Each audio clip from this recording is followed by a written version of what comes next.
Hello, and welcome back to Baby Elias's Stories.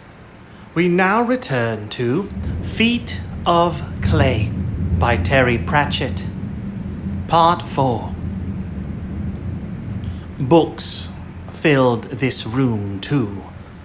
That was the first impression, one of dank, oppressive bookishness.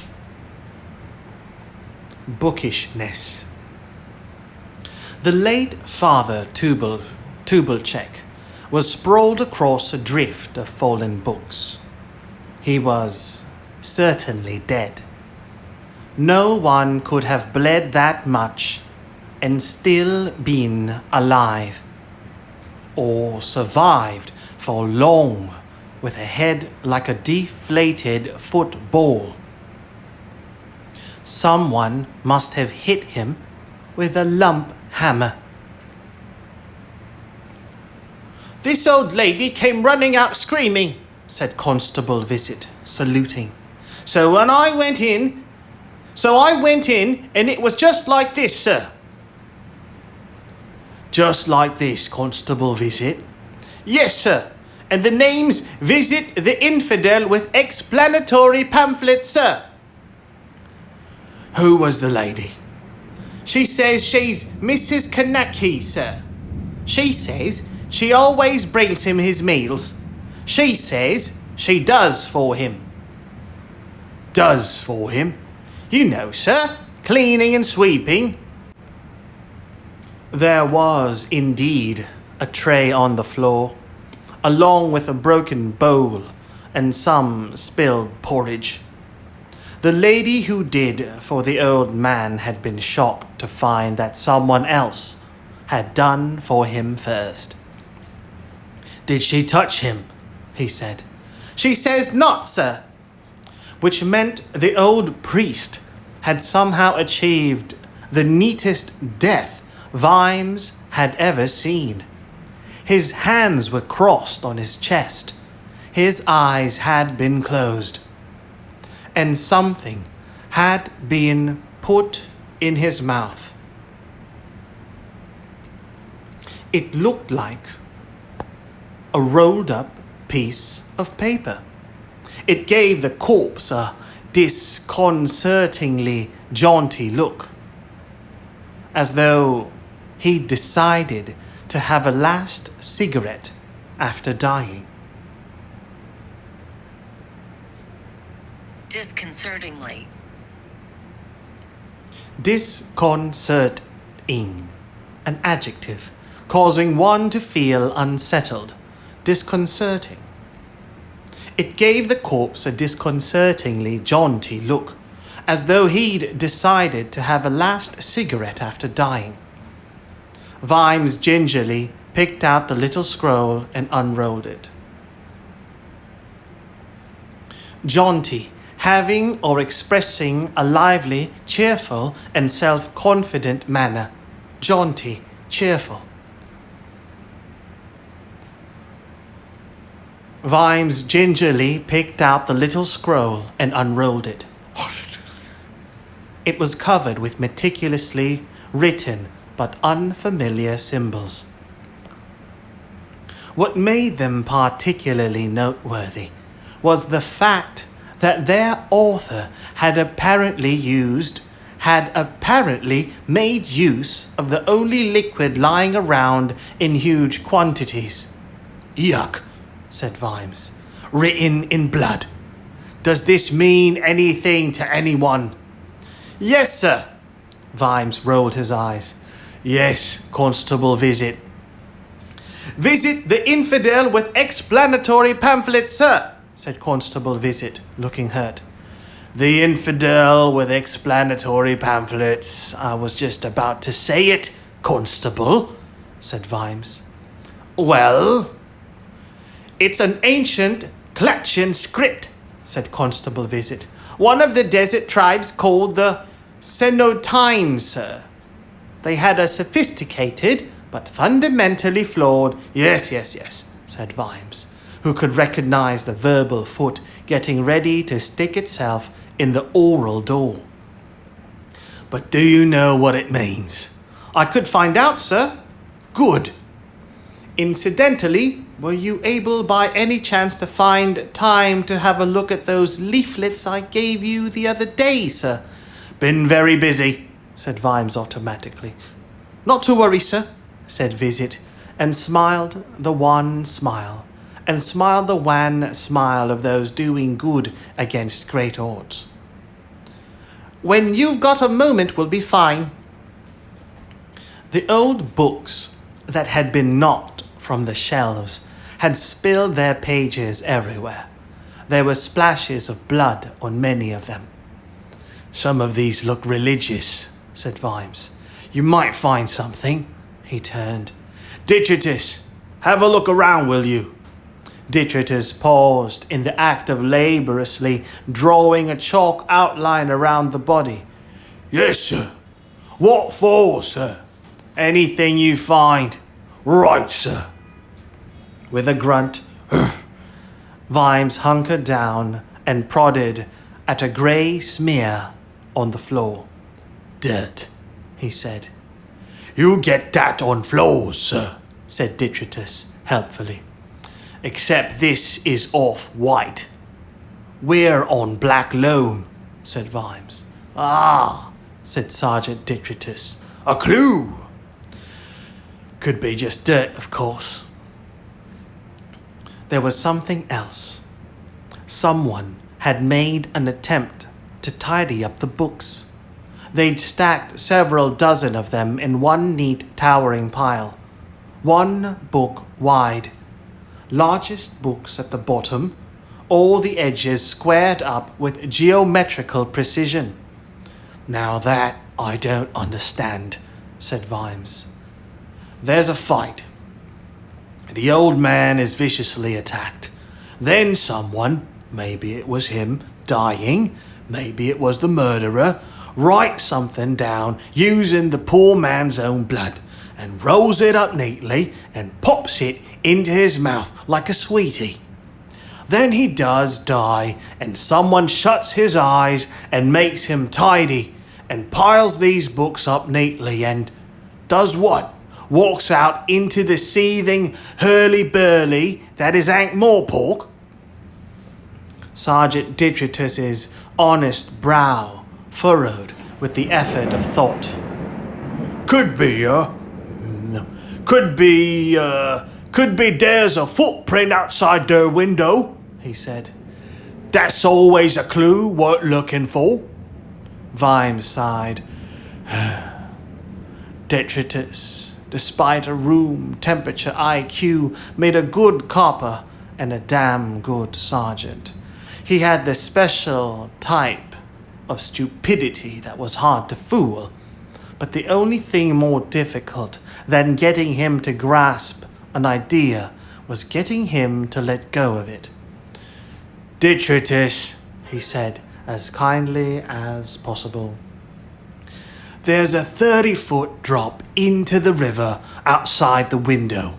There won't be, he paused. This was the River Ankh after all. Any footprints would be bound to have oozed back by now. He corrected himself. Almost certainly. He looked outside, though, just in case. The river gurgled and sucked below him.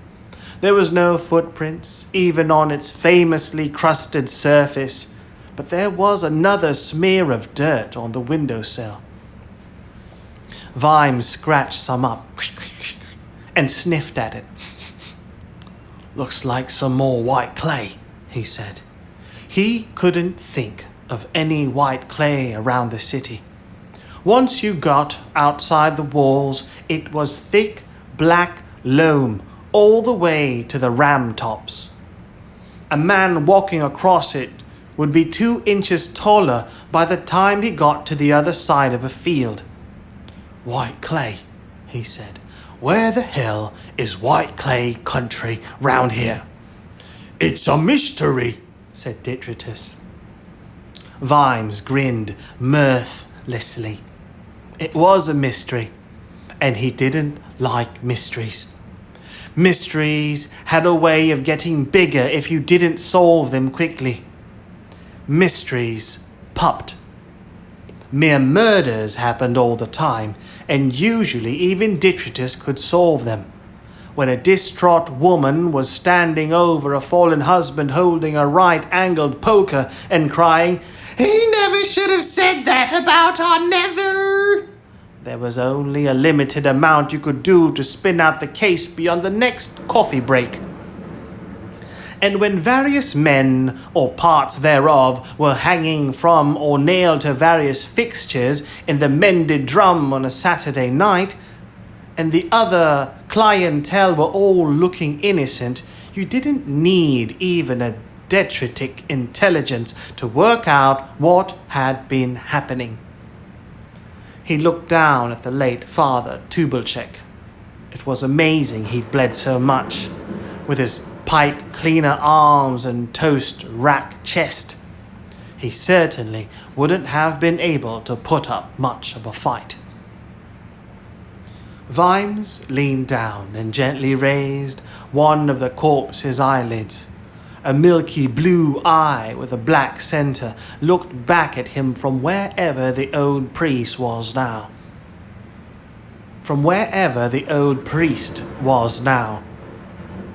A religious old man who lived in a couple of little poky rooms and obviously didn't go out much from the smell. What kind of threat could he?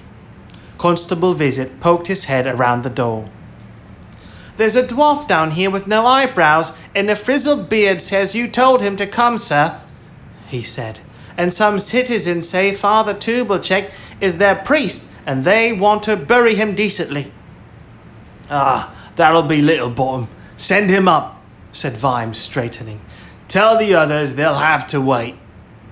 Littlebottom climbed the stairs, took in the scene, and managed to reach the window in time to be sick. "Better now?" said Vimes eventually. Yes, I hope so." "I'll leave you to it then." What exactly do you want me to do?" said Littlebottom, but Vimes was already halfway down the stairs. Angua growled. It was the signal to Carrot that he could open his eyes again. Women, as Colin had remarked to Carrot once when he thought the lad needed advice, could be funny about little things. Maybe they didn't like to be seen without their makeup on, or insisted on buying smaller suitcases than men, even though they always took more clothes. In Angua's case, she didn't like to be seen en route from human to werewolf shape, or vice versa. It was just something she had a thing about, she said. Carrot could see her in either shape, but not in the various ones she occupied on the way through, in case he never wanted to see her again. Through werewolf eyes, the world was different. For one thing, it was in black and white, at least that small part of it which, as a human, she thought of as quote-unquote vision was monochrome.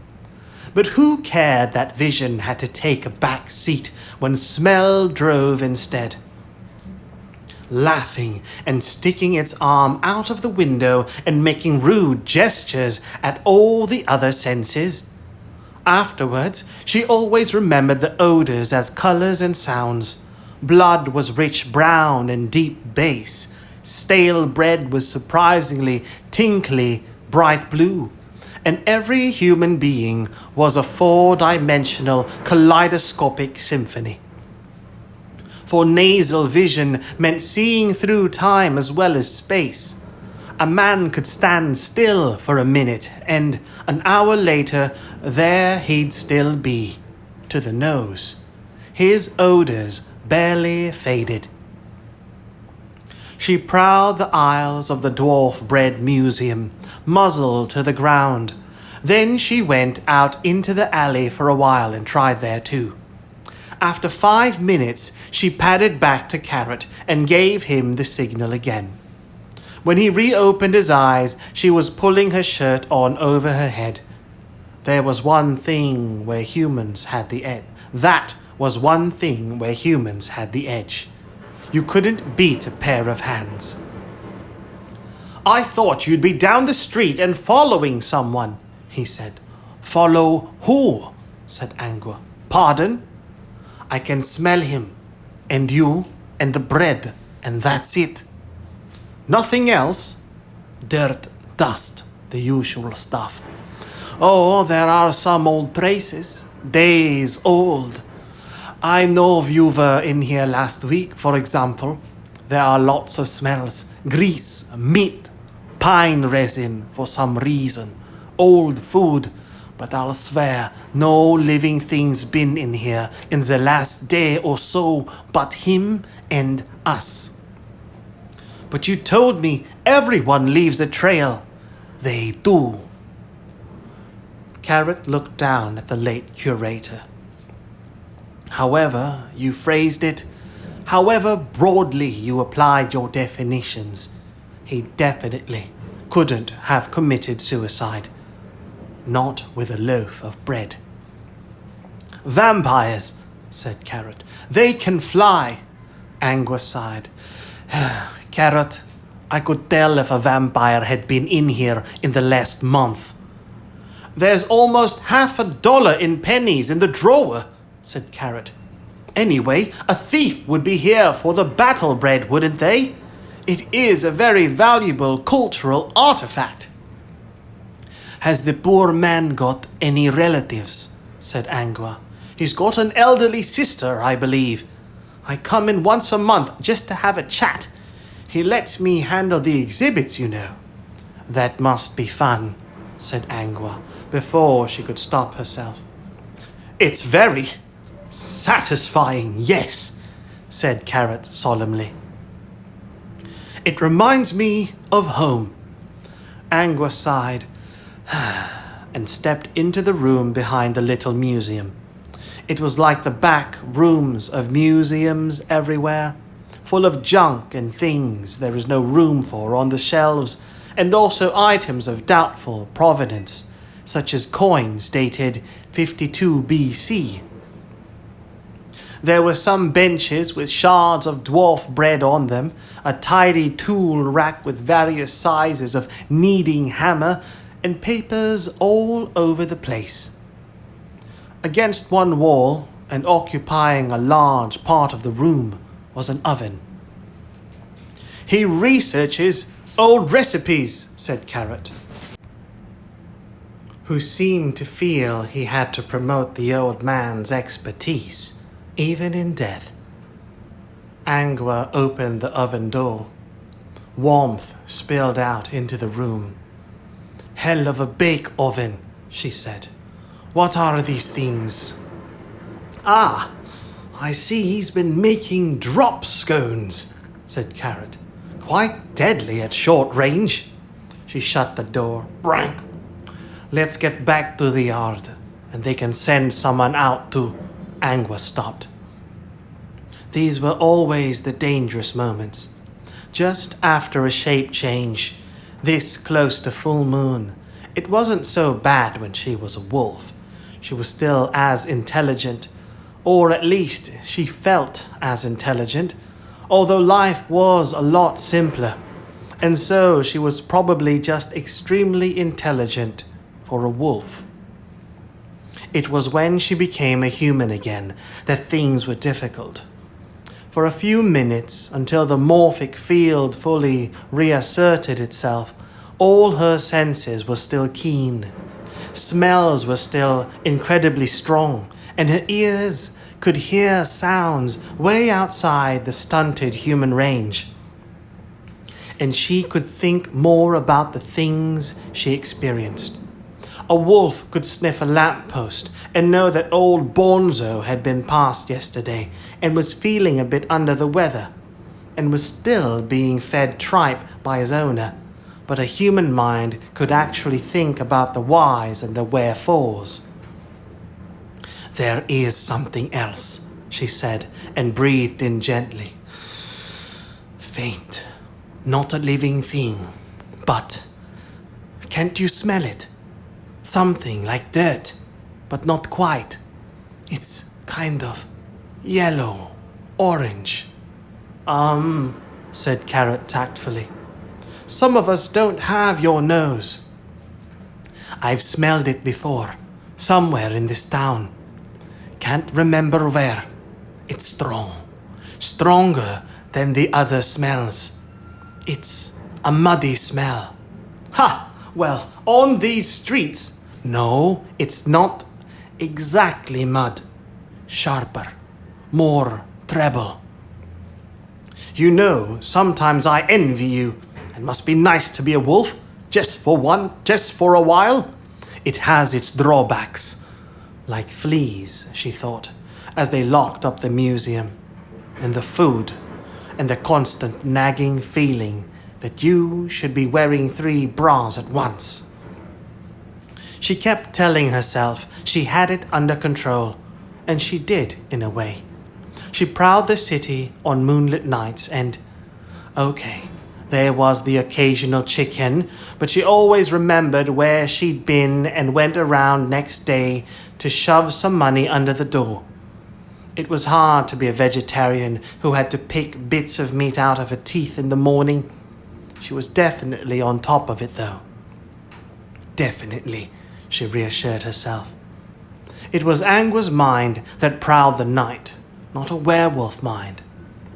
She was almost entirely sure of that. A werewolf wouldn't stop at chickens, not by a long way. She shuddered. Who was she kidding? It was easy to be a vegetarian by day. It was preventing yourself from becoming a humanitarian at night that took the real effort. The first clocks were striking 11 as Vimes's sedan chair wobbled to a halt outside the Patrician's palace. Commander Vimes's legs were beginning to give out, but he ran up 5 flights of stairs as fast as possible and collapsed on a chair in the waiting salon. Minutes went past. You didn't knock on the Patrician's door. He summoned you in the certain knowledge that you would be there. Vimes sat back, enjoying a moment's peace. Something inside his coat went, bing, bing, bingily bing. He sighed, pulled out a leather-bound package about the size of a small book and opened it. A friendly yet slightly worried face peered up at him from its cage. Yes, said Vimes. 11 a.m. Appointment with the Patrician. Yes, well, it's 5 past now. So you've had it, have you? Said the imp. No. Shall I go on remembering it or what? No. Anyway, you didn't remind me about the College of Arms at 10. The imp looked panic-stricken. That's Tuesday, isn't it? Could have sworn it was Tuesday. It was an hour ago. Oh. The imp was downcast. All right. Sorry. Hey, I could tell you what time it is in Clutch, if you like. Or Genua, or Hung Hung. Any of those places, you name it. I don't need to know the time in Clutch. You might, said the imp desperately. Think how people would be impressed if, during a dull moment of the conversation, you could say, incidentally, in Clutch, it's an hour ago. Or Bess Pelagic, or Aphib. Ask me. Go on, I don't mind. Any of those places. Vimes sighed inwardly. He had a notebook. He took notes in it. It was always useful. And then Sybil, God bless her, had brought him this 15-function imp, which did so many other things, although as far as he could see, at least 10 of its functions consisted of apologizing for its inefficiency in the other 5. "Could you take a memo?" Vimes said. "Wow, really? Gosh, okay, right, no problem." Vimes cleared his throat. "See Corporal Nobbs, re-timekeeping. See Corporal Nobbs, RE timekeeping. Also RE earldom." Sorry, is this the memo? "Yes." Sorry, you should have said memo first. I'm pretty certain it's in the manual. "All right, it was a memo." Sorry, you have to say it again. "Memo. See Corporal Nobbs, re-timekeeping. Also re-earldom." "Got it," said the imp. "Would you like to be reminded of this at any particular time?" "The time here," said Vimes nastily, "or the time in, say, Clatch?" "As a matter of fact, I can tell you what time it..." "I think I'll write it in my notebook, if you don't mind," said Vimes. "Oh, well, if you prefer. I can recognize handwriting," said the imp proudly. "I'm quite advanced." Vimes pulled out his notebook and held it up. "Like this," he said. The imp squinted for a moment. "Yep," it said. "That's handwriting, sure enough. Curly bits, spiky bits, all joined together. Yep, handwriting. I'd recognize it anywhere." "Aren't you supposed to tell me what it says?" The imp looked wary. "Says," it said.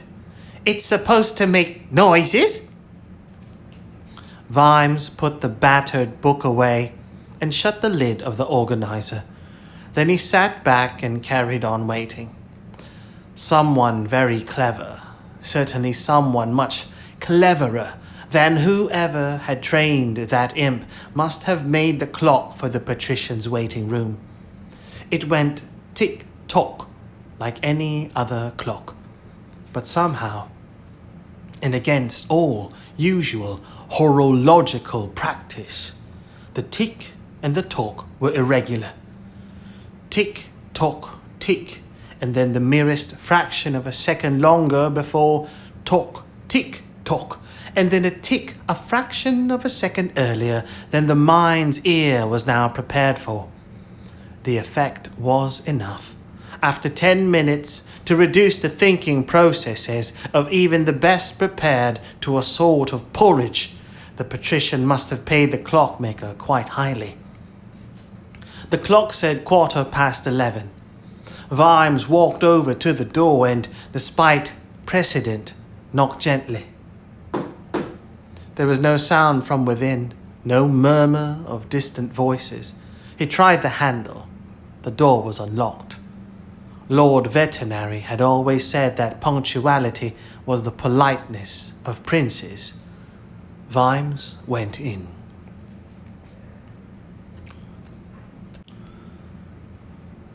Sherry dutifully scraped up the crumbly white dirt and then examined the corpse of the late Father Tubalchek. Anatomy was an important study at the Alchemists' Guild, owing to the ancient theory that the human body represented a microcosm of the universe. Although, when you saw one opened up, it was hard to imagine which part of the universe was small and purple and went blop blop when you prodded it. But in any case, you tended to pick up practically anatomy as you went along, and sometimes scraped it off the walls as well. When new students tried an experiment that was particularly successful in terms of explosive force, the result was often a cross between a major laboratory refit and a game of hunt the other kidney. The man had been killed by being repeatedly hit around the head. That was about all you could say. Some kind of very heavy, blunt instrument. What else did Vimes expect Cheery to do? He looked carefully at the rest of the body. There was no other obvious signs of violence, although there were a few specks of blood on the man's fingers. But then there was blood everywhere. A couple of fingernails were torn. Tubelchek had put up a fight, or at least had tried to shield himself with his hands. Cheery looked more closely at the fingers. There was something piled under the nails. It had a waxy sheen, like thick grease. He couldn't imagine why it should be there, but maybe his job was to find out. He conscientiously took an envelope out of his pocket and scraped the stuff into it, sealed it up, and numbered it. Then he took his iconograph out of its box and prepared to take a picture of the corpse. As he did so, something caught his eye. Father Tubelchek lay there, one eye still open as Vimes had left it, winking at eternity. Cheery looked closer. He'd thought he'd imagined it, but even now he wasn't sure. The mind could play tricks. He opened the little door of the iconograph and spoke to the imp inside. "Can you paint a picture of his eye, Sydney?" he said. The imp squinted out through the lens. "Just the eye?" it squeaked. "Yes, as big as you can." "You're sick, mister." "And shut up," said Cheery.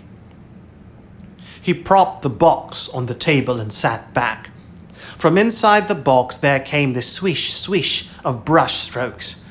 At last there was the sound of a handle being turned, and a slightly damp picture rustled out of a slot. Cheery peered at it. Then he knocked on the box.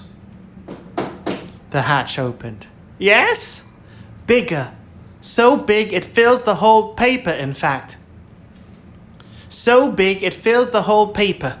In fact," Cheery squinted at the picture in his hands, "just paint the pupil, the bit in the middle." "So it fills the whole paper. You're weird." Cheery propped the box nearer. There was a clicking of gears as the imp wound the lenses out, and then a few more seconds of busy brushwork.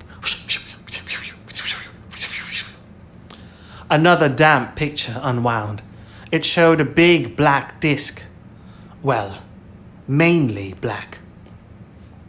Cheery looked closer. There was a hint. Just a hint. He rapped on the box again. "Yes, Mr. Dwarf Weird Person," said the imp. "The bit in the middle. Big as you can. Thank you." The lenses wound out yet further. Cheery waited anxiously.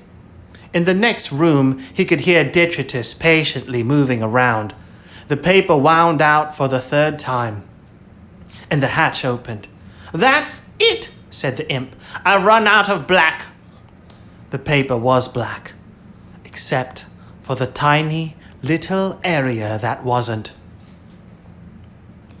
The door to the stairs burst open, and Constable Visit came in, borne along by the pressure of a small crowd.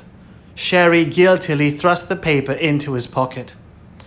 "This is intolerable," said a small man with a long black beard. "We demand you let us in." "Who are you, young man?"